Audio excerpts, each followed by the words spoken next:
Welcome back to Slithering Stories. They fell from the sky, not birds, but messengers. Their wings shattered like glass, their hearts were scrolls, written in bile. The pale doctrine awakens. The words said, "Bye," but no one remembered what that meant.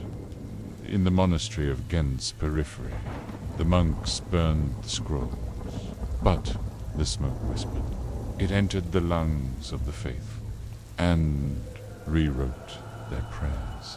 Soon, blood turned to script. Teeth fell like rosary beads, and the saint, silent for 9 days, stirred in her sleep.